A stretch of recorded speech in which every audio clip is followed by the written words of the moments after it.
Alrighty guys, we got a Carrier heat pump here back from the 90s. If you guys are wondering how to know if a defrost board is bad or not, first thing you got to do is I would look in here and look for the defrost thermostat.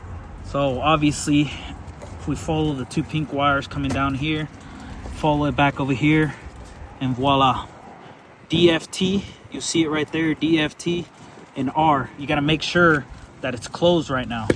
So we're gonna set our field piece here to ohms.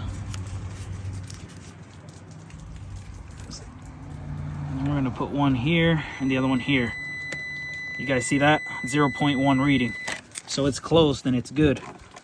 So the next thing you would check to see if the board is bad is on these boards, they have the two options here of a speed up.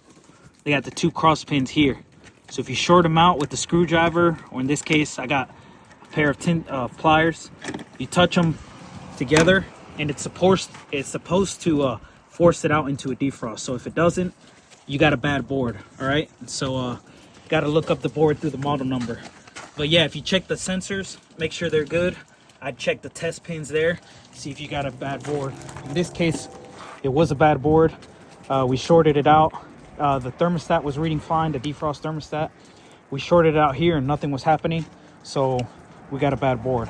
And this bad boy has been working for the last 30 years. So it was about time. Let's go.